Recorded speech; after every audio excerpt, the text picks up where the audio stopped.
I am your friend Nikita Priya and welcome back to my channel Nikita Priya's Easy English. I am your friend and I am here to help you learn English.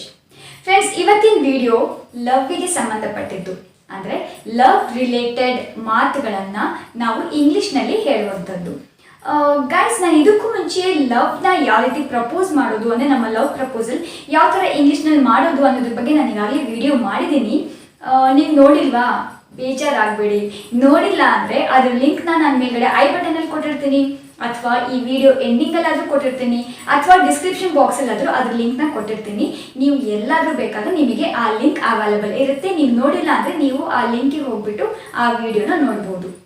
ನಾನು ನಿನ್ನ ತುಂಬ ಪ್ರೀತಿಸ್ತೀನಿ. I love you. I love you ಇದನ್ನು ಇಂಗ್ಲೀಷ್ನಲ್ಲಿ ಹೇಳ್ತೀವಿ, ಪ್ರೀತಿಸ್ತೀನಿ ಅಂತ ಹೇಳೋದಕ್ಕೆ. ಅದೇ ರೀತಿ ನಾನು ನಿನ್ನನ್ನು ತುಂಬ ದ್ವೇಷಿಸ್ತೀನಿ. I hate you. I hate you ಇದು ಕಾಮನ್ ಆಗಿ ಪ್ರೀತಿಲಿ ಸಿಟ್ಟಾದಾಗ, ಪ್ರೀತಿ ಜಾಸ್ತಿ ಆದಾಗ ಹೀಗೆ ಬಳಸೋದು ಕಾಮನ್ ಆಗಿರುವಂಥದ್ದು. ಸೊ ಇವತ್ತು ಇದೇ ಥರ ಕಾಮನ್ ಆಗಿ ಪ್ರೀತಿಲಿ ಬಳಸುವಂಥ ವಾಕ್ಯಗಳು ಅಂದರೆ ಸೆಂಟೆನ್ಸಸ್, ಫ್ರೇಸಸ್ ಆ್ಯಂಡ್ ಮಾತುಗಳನ್ನು ಇಂಗ್ಲೀಷ್ನಲ್ಲಿ ಯಾವ ರೀತಿ ಹೇಳೋದು ಅನ್ನೋದನ್ನು ಕಲಿಯೋಣ. ಸೊ ನೀವು ಇದನ್ನೆಲ್ಲ ಕಲ್ತ್ಬಿಟ್ಟು ಚೆನ್ನಾಗಿ ಪ್ರಾಕ್ಟೀಸ್ ಮಾಡಿದರೆ ನಿಮ್ಮ ಬಾಯ್ ಫ್ರೆಂಡ್, ಗರ್ಲ್ ಫ್ರೆಂಡ್ ಅಥವಾ ನಿಮ್ಮ ಲವರ್, ನಿಮ್ಮ ಹಸ್ಬೆಂಡ್ ಅಥವಾ ನಿಮ್ಮ ವೈಫ್ ಜೊತೆಲಿ ನೀವು ನಿಮ್ಮ ಮನಸ್ಸಿನ ಮಾತನ್ನು ಅವ್ರ ಹತ್ರ ಇಂಗ್ಲೀಷ್ನಲ್ಲಿ ಎಕ್ಸ್ಪ್ರೆಸ್ ಮಾಡ್ಕೋಬೋದು. ಕನ್ನಡದಲ್ಲಿ ಎಕ್ಸ್ಪ್ರೆಸ್ ಮಾಡ್ಕೋಬೋದು, ಇಂಗ್ಲೀಷಲ್ಲಿ ಏನಕ್ಕೆ ಅಂತ ನೀವು ಕೇಳ್ಬೋದು. ಆದರೆ ಹೇಗೋ ಇಂಗ್ಲೀಷ್ ಕಲಿತಾ ಇದ್ದೀರಾ, ಸೊ ಎಲ್ಲವೂ ನೀವು ಇಂಗ್ಲೀಷಲ್ಲಿ ಮಾತಾಡೋದನ್ನು ಅಭ್ಯಾಸ ಮಾಡ್ಕೋಬೇಕು. ಇಂಗ್ಲೀಷ್ನಲ್ಲೂ ಕೂಡ ಅದು ನೀವು ಮಾತಾಡೋಕ್ಕೆ ಬರಬೇಕು. ಅದಕ್ಕೋಸ್ಕರ ನಾನು ಪ್ರತಿಯೊಂದು ಟಾಪಿಕ್ ಮೇಲೆ ನಾನು ಇಂಗ್ಲೀಷ್ನಲ್ಲಿ ಯಾವ ರೀತಿ ಹೇಳ್ತಾರೆ ಅಂತ ನಾನು ನಿಮಗೆ ಹೇಳ್ಕೊಡ್ತಾ ಇದ್ದೀನಿ.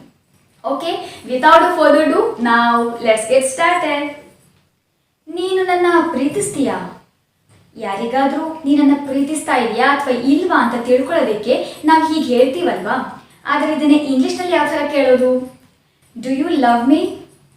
ಡು ಯು ಲವ್ ಮೀ ಹೀಗೆ ಕೇಳ್ಬೋದು. ನಿಮ್ಮ ಮನಸ್ಸಲ್ಲಿ ಅವರ ಬಗ್ಗೆ ಪ್ರೀತಿ ಇಲ್ಲ ಅಂದರೆ ನೀವು ನಾನು ನಿನ್ನ ಪ್ರೀತಿಸಲ್ಲ ಅಂತ ಹೇಳ್ತೀರಾ. ಅದನ್ನು ಇಂಗ್ಲೀಷ್ನಲ್ಲಿ I don't love you. I don't love you ಅಂತ ಹೇಳ್ಬೋದು. ಈಗ ಅವ್ರು ಇಂಗ್ಲೀಷ್ನಲ್ಲಿ ಡು ಯು ಲವ್ ಮೀ ಅಂತ ಕೇಳಿದಾಗ ನೀವು ಕೂಡ ಇಂಗ್ಲೀಷ್ನಲ್ಲೇ ರಿಪ್ಲೈ ಮಾಡಬೇಕು ಅಲ್ವಾ. ಆವಾಗ ಐ ಡೋಂಟ್ ಲವ್ ಯು. ಅಕಸ್ಮಾತ್ ನಿಮ್ಮ ಮನಸ್ಸಲ್ಲಿ ಪ್ರೀತಿ ಇಲ್ಲ ಅಂದರೆ ಓಕೆನಾ, ಅವಾಗ ಮಾತ್ರ ಈ ಸೆಂಟೆನ್ಸ್ನ ಯೂಸ್ ಮಾಡಿ. ಪ್ರೀತಿ ಇಟ್ಕೊಂಡು ನೀವು ಐ ಡೋಂಟ್ ಲವ್ ಯು ಅಂತ ಅಂದರೆ ನಿಮ್ಮ ಪ್ರೀತಿ ನೀವು ಕಳ್ಕೊತೀರಾ. ಓಕೆ, ಸಾರಿ. ಈಗ ಮುಂದೆ ಮೂವ್ ಆಗೋಣ. So I don't love you ಅಂತ ಹೇಳಿದಾಗ ಆವಾಗ ಅವ್ರಿಗೂ ಒಂಥರ ಅನಿಸುತ್ತೆ, ಯಾಕಂದರೆ ಅವರಿಗೆ ನಿಮ್ಮ ಮೇಲೆ ಪ್ರೀತಿ ಇರುತ್ತೆ. ಆವಾಗ ಏನಕ್ಕೆ ಅಂತ ತಿಳ್ಕೊಬೇಕಲ್ವಾ. ಏನಕ್ಕೆ ನಿನ್ನನ್ನು ಲವ್ ಮಾಡೋದಿಲ್ಲ ಅಥವಾ ಯಾಕೆ ನಿನ್ನನ್ನು ಲವ್ ಮಾಡಲ್ಲ ಅಂತ ಕೇಳ್ತಾರೆ. ಇದನ್ನು ಇಂಗ್ಲೀಷ್ನಲ್ಲಿ ಹೇಗೆ ಕೇಳ್ಬೋದು? ನೀವು ಕೂಡ ಕೇಳ್ಬೋದು ಬೇರೆಯವರಿಗೆ, ಅಥವಾ ಬೇರೆಯವರು ಕೂಡ ನಿಮ್ಮನ್ನು ಕೇಳ್ಬೋದು. ಸೊ ನೀವು ಅಕಸ್ಮಾತ್ ಬೇರೆಯವ್ರಿಗೆ ಕೇಳೋದಾದರೆ why don't you love me? Why don't you love me ಹೀಗೆ ಕೇಳ್ಬೋದು. ಅಕಸ್ಮಾತ್ ನೀವು ಅವ್ರನ್ನ ನೋಡಿ ಸಿಟ್ ಮಾಡೋದು ಅಂದರೆ ಸಿಟ್ಟಾಗೋದು ಅಥವಾ ಅವ್ರ ಮೇಲೆ ಪ್ರೀತಿ ಇಲ್ಲ ಅನ್ನೋದು ತೋರಿಸೋದಕ್ಕೆ ನೀವು ಅವರನ್ನು ಅವಾಯ್ಡ್ ಮಾಡಿಕೊಂಡು ಇಗ್ನೋರ್ ಮಾಡ್ಕೊಂಡು ಓಡಾಡ್ತಿದ್ರೆ ಆವಾಗ ಅವ್ರು ಬಂದು ನಿನ್ನನ್ನು ಏನಕ್ಕೆ ದ್ವೇಷಿಸ್ತಾ ಇದೆಯಾ ಅಂತ ಕೇಳ್ತಾರೆ. ಅಥವಾ ನಿಮಗೇನೆ ಯಾರಾದರೂ ಹಾಗೆ ಮಾಡ್ತಾ ಇದ್ರೆ ನೀವು ಈ ರೀತಿ ಕೇಳ್ಬೋದು, ನೀವು ನನ್ನ ಯಾಕೆ ದ್ವೇಷಿಸ್ತಾ ಇದ್ದೀರಾ ಅಂತ. ಇಂಗ್ಲೀಷ್ನಲ್ಲಿ why do you hate me? Why do you hate me ಅಂತ ಕೇಳ್ಬೋದು. ನಿನಗೆ ಯಾರಾದರೂ ಪ್ರೇಮಿ ಇದ್ದಾರಾ? Do you have a boyfriend? Do you have a boyfriend ಇಲ್ಲಿ ಲವರ್ ಅಂತ ನಾವಿಲ್ಲಿ ಯೂಸ್ ಮಾಡೋದಿಲ್ಲ. ಬಾಯ್ ಫ್ರೆಂಡ್, ಪ್ರೇಮಿ ಅಥವಾ ಪ್ರಿಯತಮಗೆ ನಾವು ಬಾಯ್ ಫ್ರೆಂಡ್ ಅಂತ ಯೂಸ್ ಮಾಡ್ತೀವಿ, ಅಥವಾ ಪ್ರಿಯತಮೆಗೆ ನಾವು ಗರ್ಲ್ ಫ್ರೆಂಡ್ ಅಂತ ಯೂಸ್ ಮಾಡ್ತೀವಿ. ಹುಡುಗ ಆಗಿದ್ರೆ ಬಾಯ್ ಫ್ರೆಂಡ್, ಹುಡುಗಿ ಆಗಿದ್ರೆ ಗರ್ಲ್ ಫ್ರೆಂಡ್. ನೀವು ಯಾವತ್ತಾದರೂ ಯಾರನ್ನಾದರೂ ಪ್ರೀತಿಸಿದ್ದೀರಾ ಅಥವಾ ನೀವು ಯಾವತ್ತಾದರೂ ಪ್ರೀತಿಲಿ ಬಿದ್ದಿದ್ದೀರಾ? ಇದನ್ನು ಇಂಗ್ಲೀಷ್ನಲ್ಲಿ have you ever fallen in love? Have you ever fallen in love ಇಷ್ಟು ಚೆನ್ನಾಗಿದೆ ಅಲ್ವಾ? ಹೀಗೆ ಹೇಳ್ಬೋದು. ಇಲ್ಲ, ನಾನು ಯಾವತ್ತೂ ಪ್ರೀತಿಲಿ ಬಿದ್ದಿಲ್ಲ. ಇಂಗ್ಲೀಷ್ನಲ್ಲಿ no, I have never fallen in love. No, I have never fallen in love. Please ನನ್ನ ಬಿಡಬೇಡ, ನೀನಿಲ್ಲದೆ ನಾನು ಬದುಕೋದಿಲ್ಲ. ಇದನ್ನು ಇಂಗ್ಲೀಷ್ನಲ್ಲಿ please don't leave me. I can't live without you. Please don't leave me. I can't live without you ಹೀಗೆ ಹೇಳ್ಬೋದು. ನನಗೆ ನಿನ್ನ ಮೇಲೆ ಪ್ರೀತಿಯಾಗಿದೆ ಅಥವಾ ನಾನು ನಿನ್ನ ಪ್ರೀತಿಸ್ತಾ ಇದ್ದೀನಿ. ಇದನ್ನ ಇಂಗ್ಲಿಷ್ನಲ್ಲಿ I am in love with you. I am in love with you. ನಾನು ಯಾವಾಗಲೂ ನಿನ್ನ ಜೊತೆಲೇ ಇರ್ತೀನಿ ಅಥವಾ ನಾನು ಸದಾ ಕಾಲ ನಿನ್ನ ಜೊತೆಲಿ ಇರ್ತೀನಿ. I will always be with you.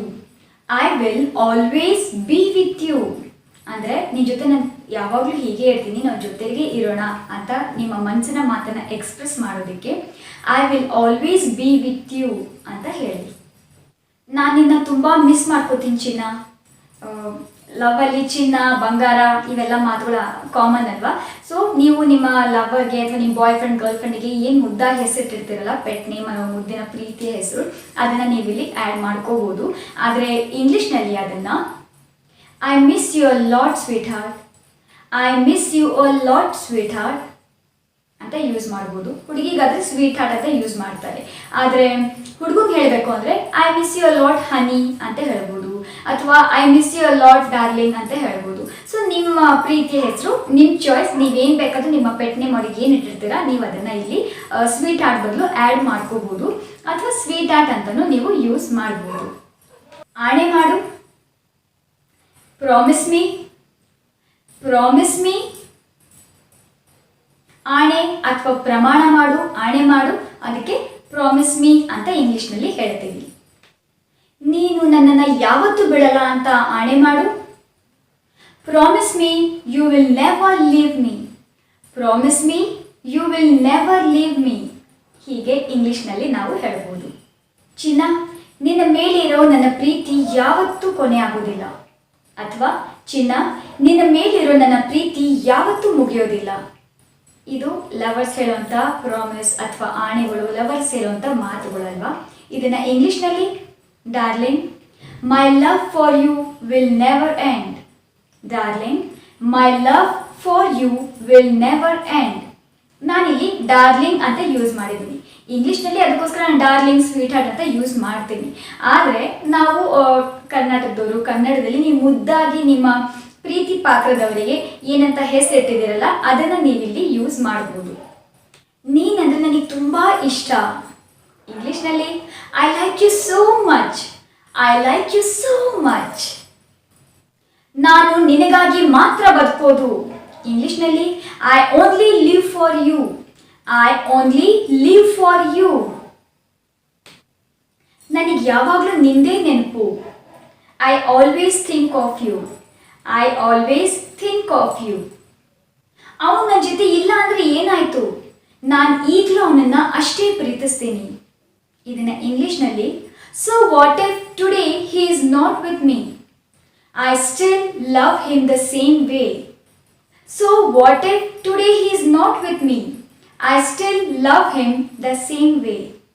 ನಾನು ನಿನ್ನ ಪ್ರೀತಿಸ್ತೀನಿ ಮತ್ತು ನಾನು ಸಾಯೋವರೆಗೂ ನಿನ್ನ ಪ್ರೀತಿಸ್ತೀನಿ. I love you and I will love you until I die. I love you and I will love you until I die. ನಾನು ನಿನ್ನ ಎಷ್ಟು ಪ್ರೀತಿಸ್ತೀನಿ ಅಂತ ನಿನ್ನ ಬಾಯಲ್ಲಿ ನಾನು ಹೇಳಬೇಕು ಅಂತ ಬಯಸ್ತೀನಿ. ಆದರೆ ಎಷ್ಟು ಪ್ರೀತಿಸ್ತೀನಿ ಅಂದರೆ ಅದನ್ನು ಬರೀ ಬಾಯಲ್ಲಿ ಕೂಡ ಹೇಳೋಕ್ಕಾಗಲ್ಲ. ಅಂದರೆ ಅಷ್ಟೊಂದು ಪ್ರೀತಿಸ್ತಾ ಇದ್ದೀನಿ, ಅಷ್ಟೊಂದು ಪ್ರೀತಿನ ಬರೀ ಬಾಯಲ್ಲಿ ಹೇಗೆ ಹೇಳಲಿ, ಅದನ್ನು ಹೇಳ್ಬೋದಾಗಿತ್ತು, ಅದನ್ನು ನಾನು ಎಕ್ಸ್ಪ್ರೆಸ್ ಮಾಡ್ಬೋದಾಗಿತ್ತು ಬಾಯಲ್ಲಿ ಅನ್ನೋ ಅರ್ಥ ಇದು ಕನ್ನಡದಲ್ಲಿ. ಇಂಗ್ಲೀಷ್ನಲ್ಲಿ I wish I could tell you how much I love you. I wish I could tell you that how much I love you. So ಅಂದರೆ ಇದರ ಅರ್ಥ ಏನು, ನನ್ನ ತುಂಬ ಪ್ರೀತಿಸ್ತೀನಿ, ಆದರೆ ಬಾಯಲ್ಲಿ ಅದನ್ನು ಎಷ್ಟು ಪ್ರೀತಿಸ್ತೀನಿ ಅಂತ ನಾವು ಹೇಳೋಕ್ಕಾಗಲ್ವಲ್ಲ. ಆಕಾಶದಷ್ಟು ಅಂತ ಹೇಳ್ಬೋದು, ಭೂಮಿ ಎಷ್ಟು ಅಂತ ಹೇಳ್ಬೋದು, ಆದರೆ ಅದಕ್ಕೂ ಜಾಸ್ತಿ ಆದರೆ ಜಸ್ಟ್ ಬಾಯಲ್ಲಿ ಹೇಳೋಕ್ಕಾಗಲ್ಲ. ಇದನ್ನು ನಾವು ಕನ್ನಡದಲ್ಲಿ ಹೀಗೆ ಅರ್ಥ ಆಗುತ್ತೆ, ಆದರೆ ಇಂಗ್ಲೀಷ್ನಲ್ಲಿ ಈ ಥರ ನಾವು ಹೇಳ್ಬೋದು.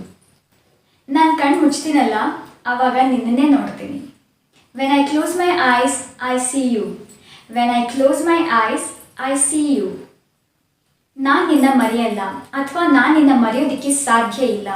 ಇಂಗ್ಲೀಷ್ನಲ್ಲಿ I can't forget you. I can't forget you. ನೀನು ನನ್ನವನು, ನಾನು ಸದಾ ಕಾಲ ನಿನ್ನ ಪ್ರೀತಿಸ್ತೀನಿ. ಅಥವಾ ನೀನು ನನ್ನವನು, ನಾನು ಯಾವಾಗಲೂ ನಿನ್ನ ಪ್ರೀತಿಸ್ತೀನಿ.